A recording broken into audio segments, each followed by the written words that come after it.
नवीन घडामोडी पाहण्यासाठी आपल्या बारामती झटका या यूट्यूब चॅनलला सबस्क्राईब करा व बेल आयकॉन दाबा, म्हणजे ताज्या घडामोडी आपणापर्यंत पोहोचतील. तुमचं असणं सर्व काही होतं. आयुष्यातील ते सुंदर पर्व होतं. आता सर्व काही असण्याची जाणीव आहे, पण तुम्ही आमच्यात नाही हीच मोठी उणीव आहे. स्वर्गीय डॉक्टर युवराज राजाराम गोफणे पाटील यांच्या प्रथम पुण्यस्मरणाचे आयोजन शुक्रवार दिनांक 25 एप्रिल 2025 रोजी गोफणे पाटील वस्ती, पाणीव, तालुका माळशिरस येथे करण्यात आले होते. यावेळी मोरोची येथील ज्ञानवैभव वारकरी शिक्षण संस्थेचे संस्थापक अध्यक्ष हरिभक्त परायण अमोल महाराज सूळ यांच्या सुश्राव्य कीर्तनाचे आयोजन करण्यात आले होते. तसेच स्वर्गीय डॉक्टर युवराज गोफणे पाटील यांच्या पुण्यस्मरणानिमित्त भव्य रक्तदान शिबिराचे आयोजन देखील गोफणे पाटील परिवार व मित्रमंडळ यांच्या वतीने करण्यात आले होते. या रक्तदान शिबिराला मोठ्या प्रमाणात प्रतिसाद मिळाला. यावेळी प्रत्येक रक्तदात्यास प्रशस्ती पत्रक भेट देण्यात आली. आज समाजाला असणारी रक्ताची खरी गरज ओळखून अशा स्तुत्य उपक्रमाचे आयोजन करण्यात आल्याने कौतुक केले जात होते. स्वर्गीय डॉक्टर युवराज गोफणे पाटील यांचा स्वभाव अतिशय मनमिळावू असल्याने त्यांनी अनेक माणसे जोडली होती. इतरांबद्दल आदराची आणि सन्मानाची भावना असल्यामुळे त्यांनी समाजामध्ये आपले वेगळे स्थान निर्माण केले होते. सहृदय आणि अष्टपैलू व्यक्तिमत्व असलेले डॉक्टर युवराज गोफणे पाटील यांना जाऊन 1 वर्ष पूर्ण होत आहे. बघता बघता कधी 1 वर्ष पूर्ण झाले कळालेच नाही, पण अजूनही ते आपल्यातच कुठेतरी आहेत याची जाणीव मात्र सतत होत असते. डॉक्टर युवराज यांचं असं अचानक जाणं हृदयाला पिळवटून टाकणारं आहे. अर्ध्यावरती संसार सोडून ते निघून गेले आहेत. त्यांचे आईवडील म्हातारपणी हतबल झाले आहेत. त्यांची 2 लहान मुले वडिलांच्या मायेला पोरकी झाली आहेत, तर पत्नीच्या वाट्याला आयुष्यभराचे दुःख आलं आहे.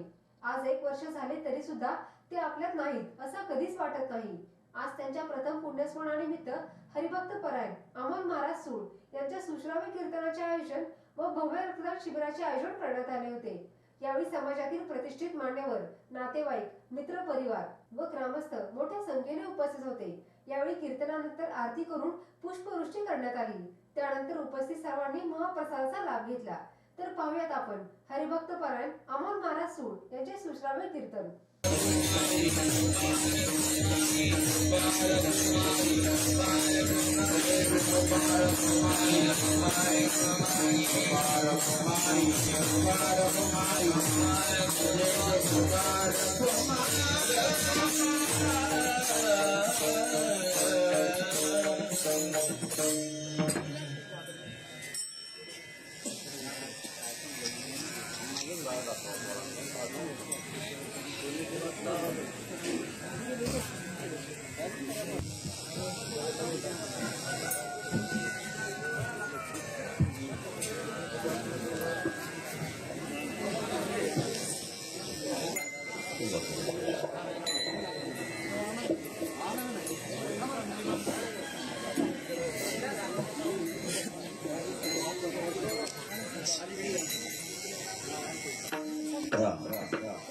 Itu dia sebelumnya.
आले देवाजींच्या मना आले देवाजींच्या मना आले देवाजींच्या मना आले देवाजींच्या मना तेथे कोणाचे साधे ना तेथे कोणाचे साधे ना तेथे कोणाचे साधे ना तेथे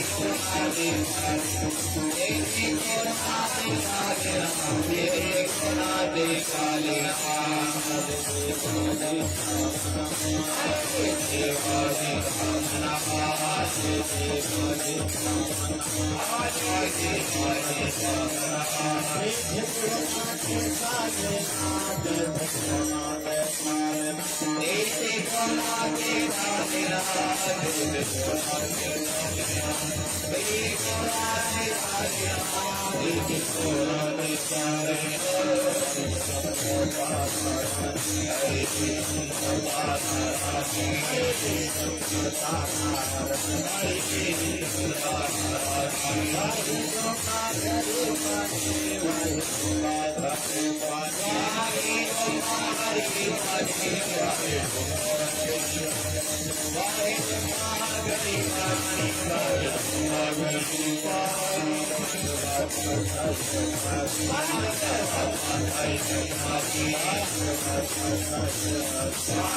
आयुष एक टोपी सरळ कर.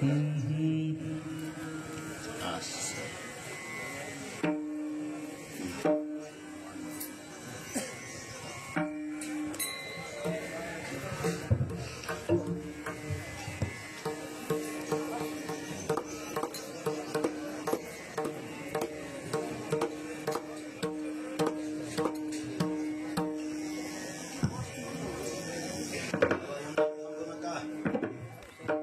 हरे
आले देवाजीच्या मनात तेथे कोणाचे चालेना. हरिश्चंद्र ताराराणी वाहे डोंबा घरी पाणी. पांडवांचा साह्यकारी राज्यावरणी केले दुरी. ते समप्रभ निर्विघ्नं कुरु मे देव सर्वकार्येषु सर्वदा. महायोगपीठे तटे भीमरथं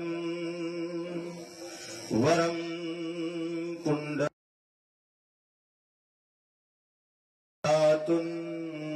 मुनीन्द्रहि समालिंगम भजे पांडुरंगम. त्यांच्या कृपादाने कथेचा विस्तार हो बाबाजी सद्गुरु दास तुका. जयाचा जनी जन्म नामार्थ झाला. जयाने सदावास नामात केला. जयाच्या मुखे सर्वदा नाम कीर्ती.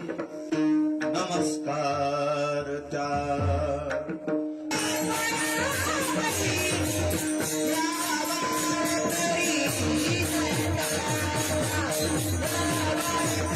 Bye.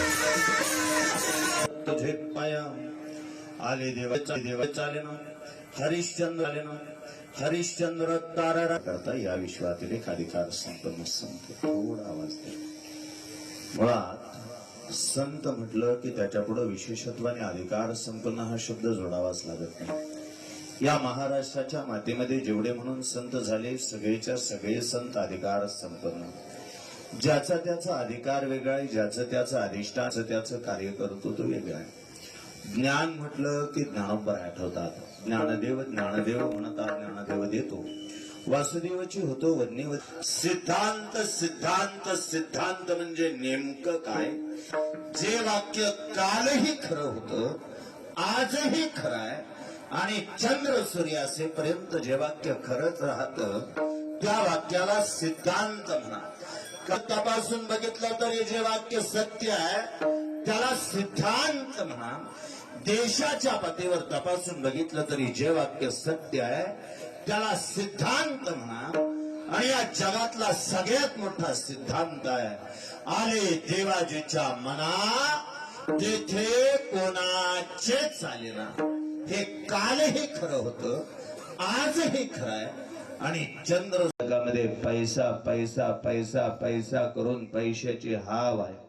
एखाद्याच्या मस्तकामध्ये प्रतिष्ठेची हवा भरली असेल, एखाद्याच्या मस्तकाला अहंकार चढला असेल, एखाद्याच्या बुद्धीला गची बाधा झाली असेल तर पैशा पाण्यासाठी आपल्याला प्रत्येकाच्या मस्तकात घातलेले ते गोळे आहे.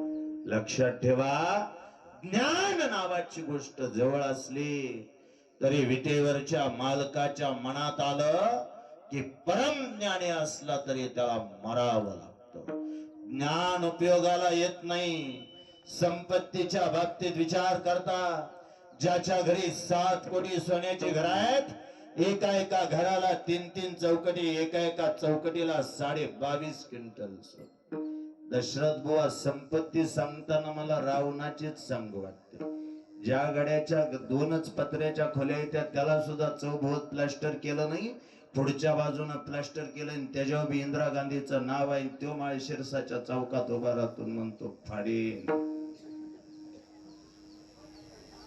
मला त्याच्याबद्दल बोलायचंच नाही, त्यांनी फाड नका बाबा. आपल्याला फक्त विचार असा मांडायचाय ज्याच्याजवळ संपत्ती आहे. संपत्तीच्या बाबतीत अजून तरी किमान राजा रावणाला ओव्हरटेक केलेला गडी माझ्या अभ्यासात आला नाही. 7 कोटी सोन्याचे घर आहेत, एका एका घराला 3-3 चौकटी, एका एका चौकडीला 22.5 क्विंटल सोनं. आणि त्या राजा रावणाच्या दरबारात एक दिवशी एक साधू येऊन उभा राहिला आणि राजा रावणाने मिश्किलपणे त्या साधूला विचारलं, सांगा महाराज माझा मृत्यू कधी होईल? खर तर साहिल बुवा, राजा रावणाला ऐकायचं होतं, महाराज तुमच्या घरी 7 कोटी सोन्याची घर आहेत, एका एका घराला 3-3 चौकटी, एका एका चौकटीला 22.5 क्विंटल सोनं, म्हणजे तुम्ही कधीच मरणार नाही असं रावण्याला ऐकायचं होतं. समोर असणाऱ्या साधूला त्याने प्रश्न विचारला, सांगा मी कधी मरण? राजा रावणाचा एक सेवक पळत आला आणि त्या महाराजाची भेट घेतली. महाराजाला सांगितलं, खरं बोलू नका. तुम्ही जर म्हणचाल तू अमक्या तमक्या दिवशी मरून जातील तर तो राजा रावण तुम्हाला मारून टाकत. तुम्ही म्हणूच नका तू मरायचं आहे म्हणून. बहुतेक रावण सध्या ह्या गुरमीत आहे, मी कधीच मरणार नाही ह्या गुरमीत सध्या तो जगतोय ना. अजून बी बरच रावण त्याच गुरमीत आहेत, नाही अजून बी बरच रावण त्याच गुरमीत आहेत. ऐका गड्या, त्या महाराजाला सांगितलं तुम्ही खोटं बोला. महाराजाने बघितलं म्हणे जेवावर आलं म्हणून खोटं बोलायला मी काय मोरोचीचा सुळभ आहे काय? खोटं बोलत नसतो, खरंच बोलणार. मेलोच मी. राजा रावणाला त्यांनी सांगितलं, आज राजाचा मुलगा राजा दशरथाचा विवाह कौशल्या मातेशी होईल आणि त्या दोघांच्या पोटी जन्माला आलेला प्रभू रामचंद्र एक दिवशी तुला मारून टाकल. ज्ञान असणाराच चाललं नाही, संपत्ती असणाराचं चाललं नाही. सत्याच्या बाबतीत विचार करता देशाच्या पंतप्रधान पदावर विराजमान असताना सुद्धा स्वर्गीय इंदिरा गांधीजींना मरावं लागलं. ज्ञान, धन, संपत्ती, सत्ता देवाच्या मनात आलं की कुणाचंच चालत नाही. महाराज, हे तुमच्या मनाची उदाहरण ऐकायला आम्ही आलो नाही. तुकोबारायांनी जे दृष्टांत दिले ते दृष्टांत सांगा. देवाच्या मनात आल्यानंतर कुणाचं काही चालत नाही हे सांगण्यासाठी तुकोबारायांनी पहिला दृष्टांत दिला. तो पहिला दृष्टांत दिला राजा हरिश्चंद्राचा. हरिश्चंद्रासारखा सत्यवचनी राजा, पण हरिश्चंद्रासारख्या सत्यवचनी राजाला सुद्धा शेवटी देवाच्या मनात आलं. आणि हरिश्चंद्रासारख्या राजाला सुद्धा डोंबा नावाच्या ब्राह्मणाच्या घरी पाणी भरायला राहावं लागलं. हरिश्चंद्र ताराराने वाहे डोंबा घरी पाणी एवढ्यावर पडत नसेल तर दुसरा दृष्टांत मात्र पांडवांच्या आयुष्यातला दिला. त्या जगाच्या बापाने पांडवांसाठी नको नको ती कामं केली. वेळ प्रसंगी महाभारतामध्ये गोपाल कृष्णानं 19 पाप केली गड्या. पण 19 पाप करणारा गोपाल कृष्ण पांडवांच्या प्रत्येक संकटाच्या वेळी पांडवांच्या बाजूने उभा राहिला. कामुक वनामध्ये अर्जुनासाठी सुभद्रा झाला. वेळ प्रसंगी त्यांनी अर्जुनाचे घोडे धुतले. वेळ प्रसंगी पांडवांच्या घरी यज्ञ कुंडामध्ये जगाचा बाप पत्रावळी उचलण्यासारखं काम करत होता. ज्या क्षणाला भीष्म पितामहाने शपथ घेतली उद्या सूर्यास्तापर्यंत पृथ्वी निष्पांडवी करून टाकेन, तेव्हा पांडव निश्चिंत झोपले होते. जगाचा बाप गोपाल कृष्ण मात्र जागा होता. जाग्या असणाऱ्या कृष्णानं पहाटेच्या वेळेला द्रौपदीला सोबत घेतलं. भीष्म पितामहापर्यंत पोहोचला. पितामहाच्या पायाला द्रौपदीला हात लावायला लावला. द्रौपदीने पितामहाच्या पायाला हात लावला आणि हातातल्या बांगड्यांचा आवाज ऐकून पितामहाने आशीर्वाद दिला. अखंड सौभाग्यवती भव.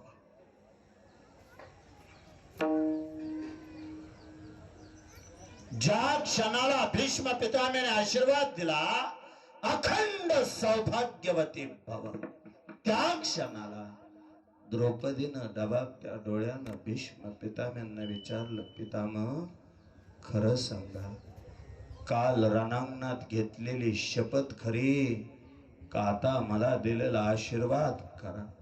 रणांगणातली शपथ खरी करायची म्हणलं तर आशीर्वाद खोटा करावा लागेल, आणि आशीर्वाद खरा करायचा म्हणलं तर कालची शपथ खोटी करावी लागेल. सांगा पितामह, कालची शपथ खरी करून पांडवांना मारणार आहे का आताच आशीर्वाद खरा धरून तुम्ही पांडवांना तारणार आहे? भीष्म पितामहाने द्रौपदीकडे बघितलं, द्रौपदीला विचारलं, द्रौपदी शपथ खरी का आशीर्वाद खरा हे सांगेल, फक्त एवढं सांग, तुला माझ्यापर्यंत घेऊन आलं कोण? घरंदाज घरातली स्त्री अंधारासहित उंबऱ्याच्या बाहेर एकटी पाऊल टाकू शकत नाही. ती जर घरंदाज घरातली स्त्री असेल तर अंधार पडल्यानंतर त्या स्त्रीनं एकटीनं उंबरा वळडू नये असं शास्त्र सांगतं. सांग द्रौपदी, अंधार असताना सुद्धा तू एकटी माझ्या दारात आलीच कशी? द्रौपदीनं सांगितलं, पितामह एकटी नाही आली, कोण आलंय सोबत? द्रौपदी पितामहाला घेऊन बाहेर आली. तेव्हा ज्याच्या सत्तेशिवाय झाडाचं पान हलत नाही, ज्याच्या सत्तेशिवाय सूर्य चालत नाही, ज्याच्या सत्तेशिवाय वेद बोलत नाही, असा जगाचा बाप गोपाल कृष्ण द्रौपदीच्या चपला बाजूला मारल्या होत्या आणि द्रौपदीच्या चपला काखेत धरून जगाचा बाप खाली मान घालून उभा राहिला होता. डबाबत्या डोळ्याने भीष्म पितामहाने सांगावं, द्रौपदी मला विचारत असशील कालची शपथ खरी का आजचा आशीर्वाद खरा? माझ्यासारख्या हजारो भीष्मांनी जरी शपथ घेतली तरी जोपर्यंत कृष्ण तुझ्या सोबत आहे तोपर्यंत तुझ्या नवऱ्यांच्या केसाला सुद्धा धक्का लागू शकत नाही. त्याने ठरवलं तर कोणी करेल का स्त्री.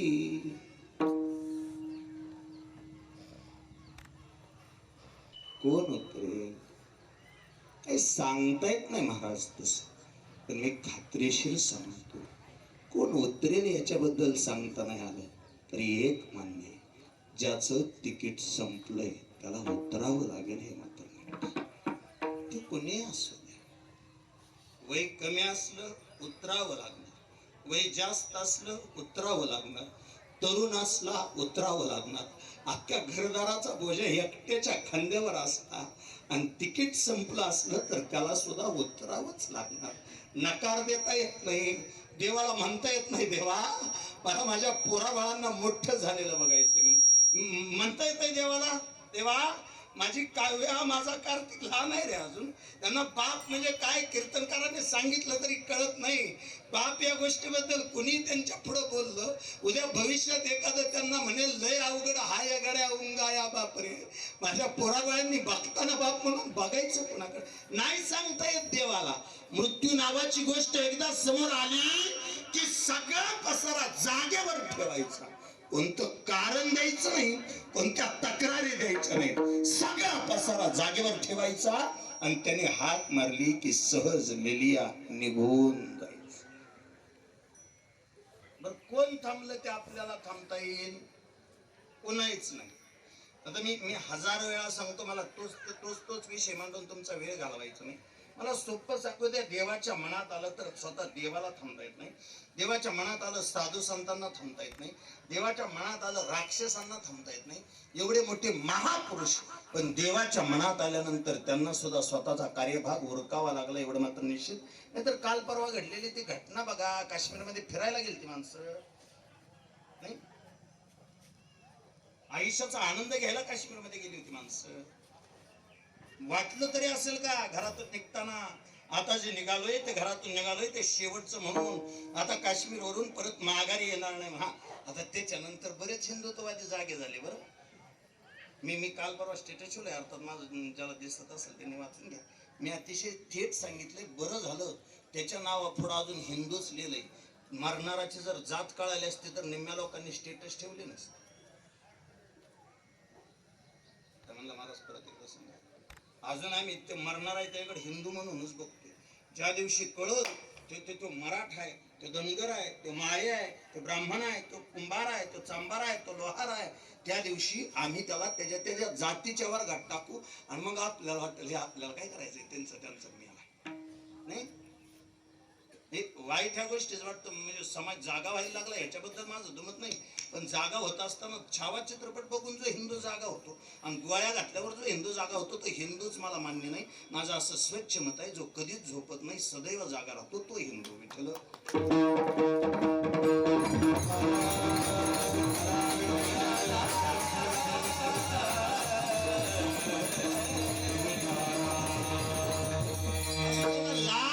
माझा विषय गरजेपेक्षा जास्त. विटेवरच्या मालकाच्या मनात आलं, कोणाला थांबता येत नाही, कोणाला राहता येत नाही. मृत्यू अंतिम सत्य या न्यायानं ते स्वीकारावंच लागतं. आजपर्यंत या जगातून रती महारथी गेले, मंडलेश्वर महामंडलेश्वर गेले, कीर्तनकार गेले, गायनाचार्य गेले, मृदंगाचार्य गेले, टाळकरी गेले, माळकरी गेले, वारकरी गेले, धारकरी गेले, गावकरी गेले. जाहीर ऐका गड्या, स्वतः राम आणि कृष्ण हे जग सोडून गेले. ज्ञानोबराय गेले, जगद्गुरु तुकोबराय गेले, महाराष्ट्राच्या मातीतले कित्येक संत गेले. जावं लागणार हे त्रिकालाबाधिक सत्य.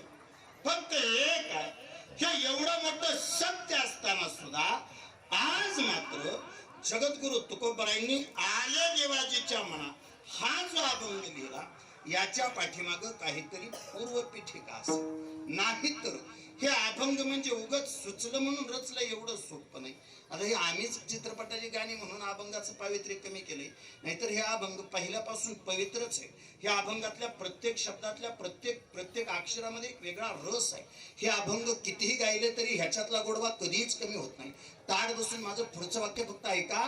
या महाराष्ट्राच्या मातीत आजही कुठेही कीर्तन चालू होऊ द्या, एखाद्या भजनेने गळ्यामध्ये विना अडकवला रामकृष्णाचं भजन झालं त्याच्यानंतर कीर्तन चालू करायचं म्हणलं ते सुंदर ते ध्यानच अभंग म्हणलं. कदम पाटील त्याच्यात काय बदल झालाय? हा म्हणजे फड परंपरेनुसार एक एवढाच बदल होऊ शकतो. एक तर सुंदर ते ध्यान म्हणला जातो, नाही तर रूप पाहता लोचने म्हणला जातो. कीर्तन सुरू करताना दोन परंपरा, देहूकर परंपरा आणि वास्कर परंपरा, या दोन परंपरेमध्ये थोडासा भेद, पण एक तर सुंदर ते ध्यान म्हणला जाईल, नाहीतर रूप पाहता लोचनी म्हणला जाईल. गेली 750 वर्ष झाले, गेली 400 वर्ष झालं, हेच दोन अभंग या महाराष्ट्राच्या मातीत कीर्तन सुरू करताना गायले जातात. केलाय कुणी विरोध? बर आज बदललं नाही. सोपं सांगा, हे दोन अभंग बदलतात कधी?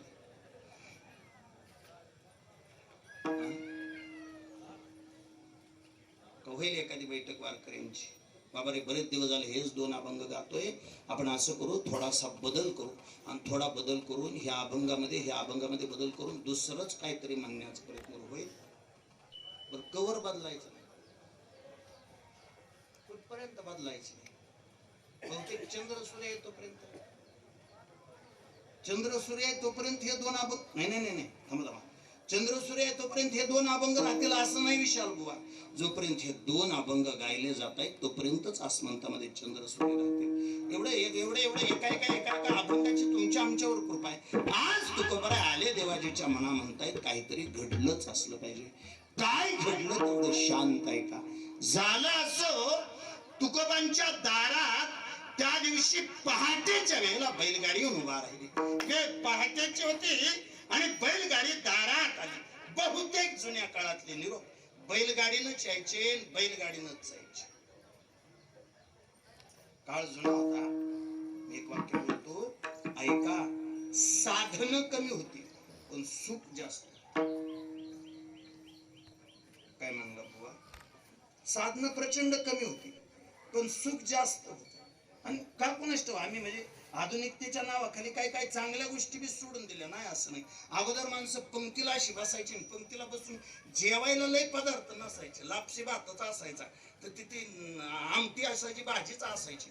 पण एक होतं, ढेकळात पंक्ती बसायच्या, ती भाताचा खड्डा केल्याशिवाय त्या आमटी जाग्यावर थांबत नव्हती. जेवताना ढेकळात पंक्ती बसायच्या, एकमेकाच्या शेजारी माणसं बसायची, मांडी लावून जेवायची.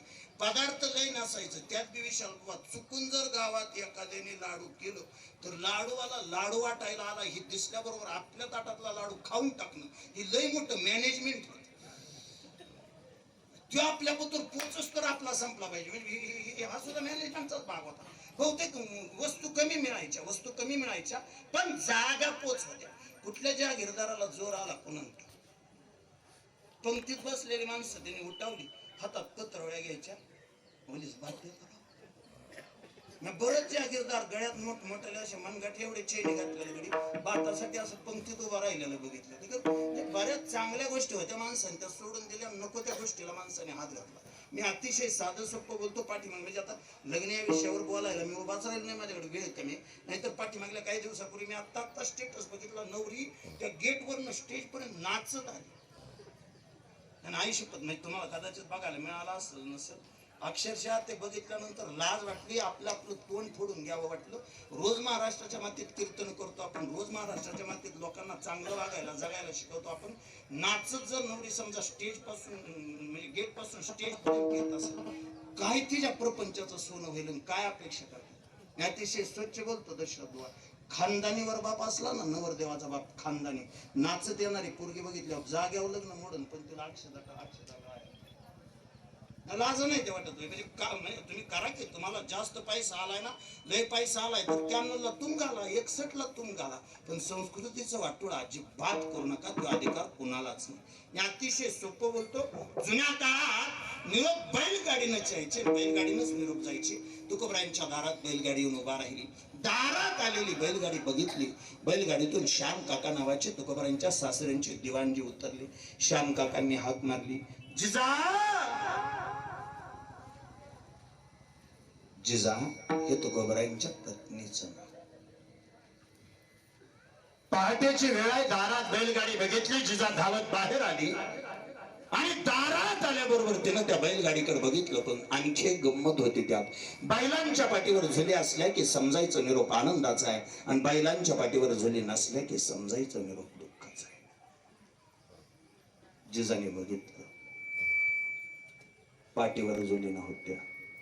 ज्यार्थी पाठीवर झुली नाही त्यार्थी काही का होईना पण माहेरात वाईट घडलं म्हणून जिजा धावत आली, श्याम काकांच्या समोर उभा राहिली, हात जोडले. काका, काका, काय झालंय? बापाच्या वयाचे श्याम काका. तसा माणूस कामगारच, पण लय दिवस एखाद्या घरी काम केलं म्हणजे माणूस त्या घरातलाच होऊन जातो. तसा माणूस कामगार, पण श्याम काका म्हणजे त्यांच्या खांद्यावर जिजा लहानाची मोठी झाली. जिजाचा हात श्याम काकांनी हातात घेतला.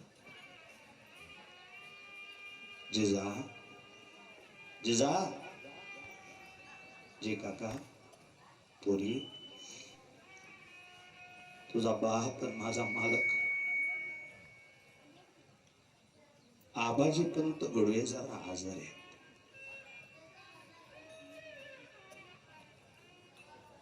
बहुतेक पोरीला बापाचा निरोप देताना आजारी असाच द्यावा लागतो. बाप मेला, वारला, मरून गेला असा निरोप जगाच्या पाठीवर आजपर्यंत तरी कुठल्याच मुलीला देता आला आणि नाही द्यायला येत. लय प्रेम असतं बापाचं पोरीवरून, पोरीचं बापावर. बाप दाखवत नाही एवढंच. नाहीतर दशरथ बुवा सगळ्या जणी जेव्हा नांदायला चालल्या होत्या, विचारा ना, जेवढ्या जेवढ्या नांदायला गेलेल्या माझ्या बहिणी आहेत त्यांना, नांदायला चालल्या होत्या तेव्हा मंडपातून बाहेर निघताना सगळी माणसं रडत होती. आई रडत होती, मामी रडत होती, मावशी रडत होती, आत्या रडत होती, मैत्रिणी रडत होती. आणि शेवटी पोरीनं आईला विचारलं, आई, आई, बाबा कुठे आहेत ग? आईनं मंडपाच्या दिशेने बोट केलं, पोरगी धावत गेली. मंडपाच्या पाठीमाग भला मोठा फेटा डोक्याला बांधून बाप उभा राहिला होता, कळकाला हात लावला होता. पोरगी बापाजवळ गेली, बापाच्या तोंडावर हात फिरवला. बापाला म्हणले, जाऊ का?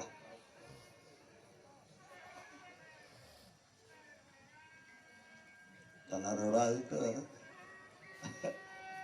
रडलंच नाही. ते वाटायचं मी रडलो तर माझी तायडी तिकडे गेल्यावर रडल, करमायच नाही तिला. रडला नाही बाप, जा म्हणला, जा. पोरगी म्हणे, चला तुमच्या बरोबर फोटो काढायचा.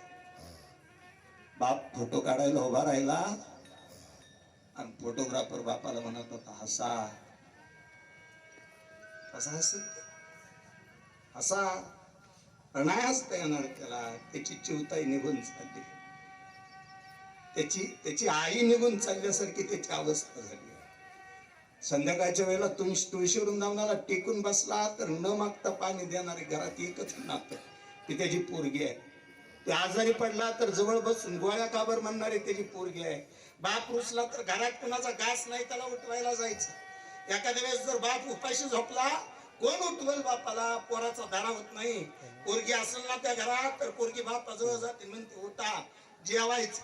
बाप म्हणतो नाही मला जेवायचं. पोरगी सांगते तुम्ही जेवणार नसला तर मी बी जेवण.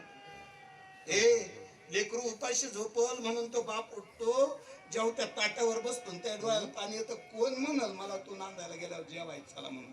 मी अतिशय सोपं बोलतो, गड्या बापाचं लय प्रेम त्या पोरीवर. ती श्याम काकाने निरोप दिला, जिजा, जिजा, बाप तुझा आजार आहे. आजार आहे म्हटल्याबरोबर बैलगाडीत बसली, तुकोबराय बैलगाडीत आली. बैलगाडी देहू पासून पुण्याकडे निघाली.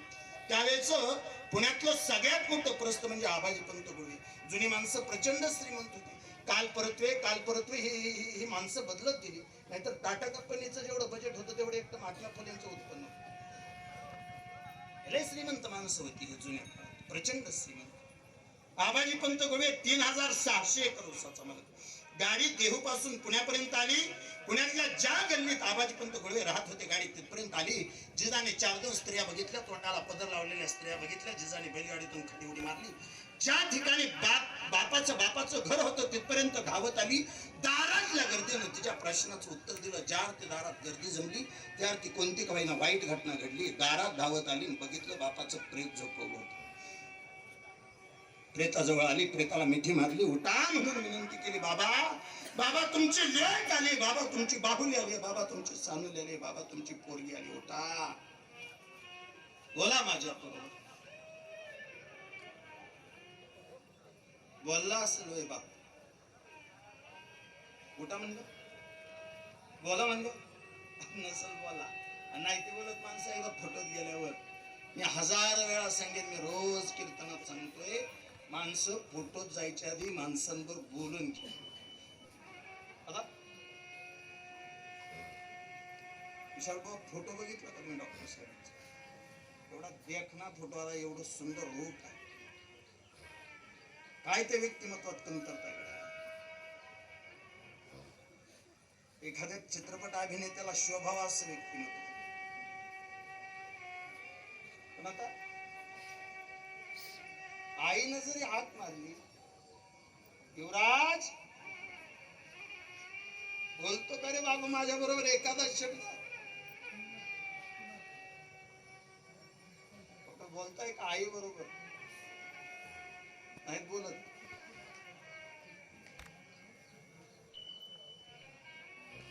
भाऊ तिथं उभा राहिला रमेश नावाचा, एक हाक मारताय, नाहीत मारत. बोलत नाहीत आता ते कुणाबरोबर. रुसलेत बहुतेक. हे माणसं समोर दिसत आहेत तोपर्यंत बोलून घ्या. पाखरासारखी माणसं चालली. रोज सांगतो, काल परवा माळशिरस मधले एक मोठे व्यक्तिमत्व ऍक्सिडेंटने गेलं नाही. बरं कशाची वाट बघतोय आपण तेच कळलं नाही का त्याचं? नाही बोलत आम्ही आमच्या माणसांबरोबर. मनात असलेला अहंकार, पिढ्यानपिढ्या चघळत आलेलं वैर, बरं आम्ही हे वैर फेकून द्यायलाच तयार नाही. आमच्या बाप झाल्यापासून आम्ही ते वैर सांभाळलंय आणि तसंच आम्ही आमच्या पोरांच्या खांद्यावर टाकून मरून जाणार आहे. मी आज आदरणीय श्रीनिवासजी कदम पाटील समोर असताना, त्यांच्या युट्यूब चॅनलला लाईव्ह असताना सुद्धा मी एक वाक्य धाडसाने बोलतो, गड्या पोराबाळांना देताना फक्त तुमची संपत्ती दान करा. तुम्ही पिढ्यानपिढ्या चघळलेली वैराची हाडं पोरांच्या हातात अजिबात देऊ नका. जमलं तर तुमच्या पिढीचं वैर तुमच्याच पिढीला संपवा आणि नवीन येणारी पिढी अजात शत्रू जन्माला घालण्याचा प्रयत्न करा. माझं हजारो जणांबरोबर वैर असावं, पण माझ्या लेकराचा या जगात कोणी वैरी नसावा याची काळजी तुम्हीच घ्या. नका वैर देऊ त्यांच्या पदरात. तुम्ही पोरांना शिकवलंय, अरे मोजणी जर आणली ना तर किमान आपलं 5 फूट. कुणी सांगितलंय पोरांना? पोरांच्या कानात ही कुणी भरलंय हे विष? आपण भरलंय.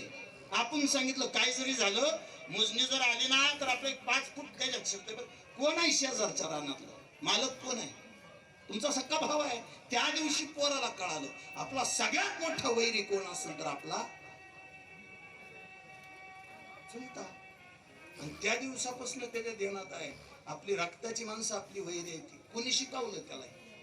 आपण शिकवलं त्यालाही. वैर शिकवू नका पोराबाळांना, वैर शिकवू नका, त्यांचे वैरी वाढवू नका. मी पाया पडतो, जमलंच तर पोराबाळांचे मित्र वाढवा, जमलंच तर पोराबाळांवर प्रेम करणारी माणसं वाढवा. आपलं वैर पोरांच्या कानापर्यंत पोहोचू देऊ नका. आपल्या वैराच्या गोष्टी पोरांच्या देखत बोलू नका. उलट मी आणखी एक जबाबदारीचं वाक्य सांगतो, चुकून तुम्हाला तुमच्या भावाला वाईट म्हणायचं असलं, असं समजा तुम्ही म्हणतच नाही, पण चुकून तुम्हाला वाईट म्हणायचं असलं तरी सुद्धा तुमच्या पोरांदेखत तुमच्या भावाला कधीच वाईट म्हणू नका. तुमच्या पोरा देखत घरातल्या माणसांना कधीच वाईट म्हणू नका. उलट त्या पोरांना सांगा, ही सगळी आपली रक्ताची माणसं आहेत, ही सगळी आपली जीवाभावाची माणसं आहेत. रक्ताची माणसं सोडून दिली, आयुष्यामध्ये किती मोठं यश कमवागड्या, त्या यशाला किंमत नसती. नाहीतर का 2-4 दिवस झालं, 2-3 दिवस झालं, सध्या महाराष्ट्राच्या अख्ख्या स्टेटसला एक पोरगा दिसतोय बघा, ते बिरदेव ढोणे नावाचा. IPS झाला पोरगा. नाही ते पायातलं शँडल बघितलं त्याचा संघर्ष करतोय, त्याचा तो चेहरा बघितला त्याचा संघर्ष करतोय. ह्याच्यापेक्षा अजून काय संघर्ष असावा? मेंढराकडे असताना त्याला मित्रांनी फोन करून सांगितलं IPS झाला म्हणून. हा, कलेक्टरचा पोरगा कलेक्टर झाला, 0 प्रगती आहे. डॉक्टरचा पोरगा डॉक्टर झाला, 0 प्रगती आहे. एखादा मेंढर राखणारा पोरगा जेव्हा कलेक्टर होतोय, एखादा मेंढर राखणारा पोरगा जेव्हा IPS होतोय, तेव्हा ते जगातलं सगळ्यात मोठं यश आहे. आणि तिथं असताना सुद्धा IPS झालंय तरी त्याला कुठलाच गर्व नाही. चालत बहिणीच्या दारात गेलंय आणि बहीण अशी समोरून पळत आली, गळ्यात पडून दोघं एकमेकांच्या गळ्यात पडून रडली. दोघं जेव्हा एकमेकांच्या गळ्यात पडून रडली ना, मला ते IPL झालं म्हणून लय कौतुक वाटलं नाही. मला ते त्यांनी लय मार पाडली म्हणून लय कौतुक वाटलं नाही. ते मुळातच हुशार लेकरू आहे. पण जेव्हा बहिणीच्या गळ्यात पडून रडलं ना, तेव्हा त्याला न बोलता ते बहिणी बरोबर बरंच बोलत होतं. त्याला त्याचा भूतकाळ आठवत होता, त्याला त्याचा संघर्ष आठवत होता, त्याला त्याची वाईट वेळ आठवत होती. मी अतिशय सोपं बोलतो गड्या, वाईट वेळेत कामाला आलेली रक्ताची नाती चांगल्या वेळेत आपल्यासोबत सदैव राहू द्या. उपयोगाला येतात माणसं, शपथ उपयोगाला येतात माणसं. माणसं जपा. जिजा दारात आली, बापाचं प्रेत बघितलं, त्या प्रेताकडे बघितलं, धाय मोकलून रडली. शेवटी प्रेत यात्रा निघाली. आबाजी पंत गुड्यांची प्रेत यात्रा. 3 माणसं भावकीतली, 1 माणूस स्वैरा म्हणजे पाहुणा, 1 स्वैरा. तिथं तुकोबारांनी स्वतः खांदा दिला. प्रेत यात्रा निघाली आणि प्रेत यात्रा 20व्यापर्यंत आली. शब्द बी असा आहे 20वा. कोणासाठी? माणसं म्हणली प्रेताला 20वा द्या. त्याला कुठला आलाय 20वा? त्याला नाही आता 20वा. त्याला तुम्ही आता टोचलं तरी टोचत नाही, त्याला मारलं तरी आता लागत नाही. त्याला कुठला आला 20वा खांदेकऱ्याला. त्याची अवस्था अशी झाली, आता निश्चिंतेने पावलं 20वा. खुंटल्या धावात कृष्णेची. त्याला आता कुठला 20वा नाही, त्याला आता कुठली विश्रांती नाही. अनंत जन्माच्या 20व्यासाठी तो कधीच निघून गेलाय. खांदेकऱ्यांना 20वा. त्या 20व्यापर्यंत प्रेत यात्रा आली. नेमकं आतापर्यंत मागे असणारे तुकोबाराय पुढे आले. जिजा पुढे आली आणि प्रेत यात्रेला आडवी उभा राहिली. गावातली लोक म्हणले, अरे पोरगी बापाच्या प्रेताला आडवी उभा राहिली. तुला माहित नाही का प्रेताला आडवं उभं राहायचं नसतं ते. बाजूला घ्या. पण पोरीला हात लावल एवढी बिशात कुणाची? असा एखाद्या पोरीला स्पर्श करायची बापाच्या प्रेत यात्रेला. आणि मी आणखी सोपं बोलतो, किमान प्रेत यात्रेला रडण्यासाठी तरी पोरगी असते. आमच्यातला एक जुडेदार आमचा परवा नाराज झाला. म्हणलं काय झालं? म्हणला पोरगी झाली. अरे नशीबवान आहे म्हणलं मित्रा, अर्धा तास उशिरा जायची.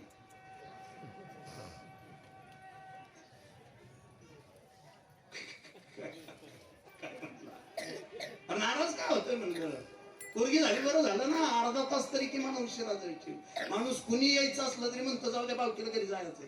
पण पोरगी यायचंय म्हणून बघा, घास आहे का कोणाचा प्रेताला हात लावायचा? पोरगी असतो थांबावंच लागेल. प्रेम आहे त्याचं. असं काय करता? तिथे जिजा अशी प्रेताला आडवी उभा राहिली आणि प्रेताला आडवी उभा राहिलेल्या जिजाकडे सगळा समाज बघत होता. जिजानं तुकोबारायांकडे हात जोडले, तुकोबारायांना विनंती केली, मालक पाया पडते तुमच्या. मला माहिती आहे, ज्या यमानं माझा बाप मारलाय तो यम तुम्हाला घाबरतो. तुकाराम नाम घेता काटे यम. ज्या काळानं माझा बाप मारलाय तो काळ तुम्हाला घाबरतो. काळ गुलाम सलाम करी तुक्या घरी राबत असा तुमचा अधिकार आहे. म्हणून आज ही जिजा तुमच्या पुढे हात जोडते, विनंती करते, काही नको मला फक्त एक करा. काही दिवसासाठी माझा बाप मला जिवंत करा.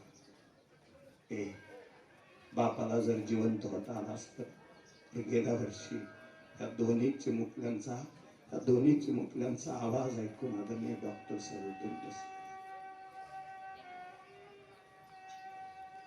गेलेल्या माणसाला जर माघारी येता आलं असतं. अजून सुद्धा दारात एखादी गाडी वाजली ना तर ते कार्तिक नावाचं लेकरू आईकडे पळत जात आणि आईला सांगत, आई पप्पा आल्या. तेव्हा त्याच्या तोंडावरून हात फिरवून तुझा बाप कधीच येणार नाही हे सांगताना त्या तेजश्री ताईंच्या अंतकरणाला जे दुःख आहे बहुतेक त्याचा ठाव कुणाला घेता यायचं नाही गड्या. जिजानं हात जोडले सांगितलं, मालक माझा बाप तेवढा मला परत आला. तुकोबांनी सांगावं, जिजा आपल्याला वाटतं आपली माणसं आपल्या सोबत असावीत, आपली माणसं आपल्या जवळ असावीत, पण असं नसतं का जिजे? मेलेला बाप माघारी आणता आला असता तर रामाने राजा दशरथ आणला असता. ज्ञानोबारायांनी विठ्ठलपंत कुलकर्णी नावाचा बाप आणला असता. जिजे ऊसापासून साखर तयार करता येते, साखरेचा पुन्हा ऊस नाही. दुधापासून तूप तयार करता येतं, तुपाचं पुन्हा दूध नाही. एकदा या देहाचं रूपांतर प्रेतात झालं, प्रेताचं रूपांतर पुन्हा देहात करता येत नाही. जिजा कुणाच्या तरी आयुष्यातून मुलगा निघून जातो, कुणाच्या तरी आयुष्यातून भाऊ निघून जातो, कुणाच्या तरी आयुष्यातून बाप निघून जातो, कुणाच्या तरी कपाळावरचं कुंकू आई तारुण्यात पुसलं जातं. पण लक्षात ठेवा गड्या, आपल्या मर्जीनं दुनिया चालत नसते. एकदा का एखादी गोष्ट केवळच्या मालकाच्या मनात आली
हरिश्चंद्र तारा राणी वाहिडोंबा घरी पाणी पांडवांचा सह्याकारी राज्यवर्णन केले दुरी की महाराज ज्याच्या मनात आल्यानंतर कुणाचं काही चालत नाही त्या देवाचं नाव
आले देवाजीच्या मनात ते कोणाच चालला हरिश्चंद्र ताराराणी वायडोंबा गरी पाणी पांडवांचा सहकारी राज्यवरून केले दुरी नवत्या वेगामध्ये स्पष्टीकरणासहित उच्चारासहित अभंगाच्या 3 चरणाचा अर्थ सांगून झाला. मला दिलेली वेळ संपूर्ण 4 मिनिटं जा झालेत. अतिशय नम्रतापूर्वक या समस्त गोपनीय परिवारानं ही सेवा माझ्यासारख्या पामराकडे दिली त्याबद्दल समस्त परिवाराचा आभार मानतो. पाठीमागल्या काही दिवसापूर्वी आदरणीय रमेशराव गोपने आदरणीय प्रकाशरावजी गोपने ही सगळी मंडळी माझ्यापर्यंत घरी आली. त्यांनी ही सेवा माझ्या पदरात घातली. बहुतेक 4-5 महिने झाले त्या गोष्टी. अतिशय मनापासून या दोघांचा आभार मानतो. आदरणीय आनंदरावजी वावरे त्यांच्याकडून संपर्क करून ही मंडळी तिथपर्यंत पोहोचली. सर्वांचं मनापासून आभार मानत असताना सेवेसाठी उपस्थित असणारी सगळी वैष्णव ज्येष्ठ वैष्णव श्रेष्ठ मंडळी सर्वांचं मनापासून आभार मानतो. विशाल बुवा तुमचा आभार मानतो. माऊली बुवा दशरथ बुवा तुमचा आभार मानतो. सेवेसाठी उपस्थित असणारी आपल्या संस्थेतली लहान लहान लेकरं अशी जवळपास 100 लेकरं माझ्याकडे सध्या शिक्षण घेत आहेत. सध्याच्या काळामध्ये मुलांना वारकरी शिक्षण शालेय शिक्षण या दोन्ही गोष्टी सोबत मिळाव्यात याच्यासाठी वारकरी शिक्षणासाठी कटिबद्ध राहतोय, शालेय शिक्षणासाठी कटिबद्ध राहतोय. गेल्या वर्षी माझ्याकडून जी मुलं पास झाली त्यातल्या एका मुलाला 92% मार्क पडली. 92% मार्क पडून मुलं पास झाली. अतिशय मनापासून त्या लेकरांचा सांभाळ करतोय. माझी अतिशय नम्रतेची विनंती आहे, ज्यांना कुणाला आपली मुलं वारकरी शिक्षण संस्थेमध्ये दाखल करायचे त्यांनी आवर्जून संपर्क करा. या लेकरांच्या चरणावरती नतमस्तक होतो. ते पलीकडचं बघा आत्ताच आलंय. ते कुठला आहे रे तो? ऐक, कुठला आहे? गुजरात विशाल आउट ऑफ पहिलं ऍडमिशन झालंय. महाराष्ट्राच्या बाहेरच ऍडमिशन आलंय. सुरत साहित्य. अतिशय मनापासून या लेकरांच्या चरणावरती नतमस्तक होतो. सर्वांच्या चरणावरती नतमस्तक होत असताना झालेली सेवा पंढरीश पांडुरंग परमात्म्याच्या चरणावरती समर्पित करतो. आदरणीय रमेश दादांनी इथून पुढे आई वडिलांचा सांभाळ करावा. त्याचबरोबर त्या दोन्ही लेकरांना पुढे आयुष्यात कधीही पाप आठवलं नाही पाहिजे याची फक्त काळजी घ्यावी. शेवटी एवढं करावं म्हणजे घडतं एवढ्या डोळ्यात.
घरातील मंडळी सर्वांनी छोटं समोर यायचं. एक अभंग होईल त्यानंतर पुष्पवृष्टी करायची आहे. घरातील सर्व मंडळी फोटो समोर या.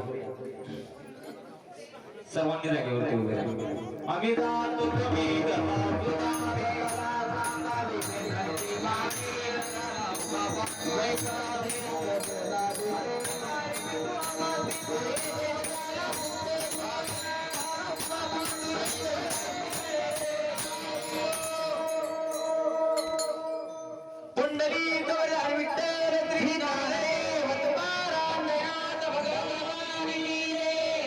आरती लावा.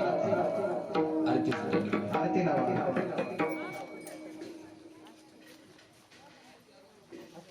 ज्ञानदेव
मागणी ते गुरुपती आहे. देशेंदरी पागे पांडुरंग आणि तुझे काही नाव देवा आता उतारतो मग घेवी पायी संताची दासनी नव्हे तुमचे आणि तुझे काही नामदेव तुकाराम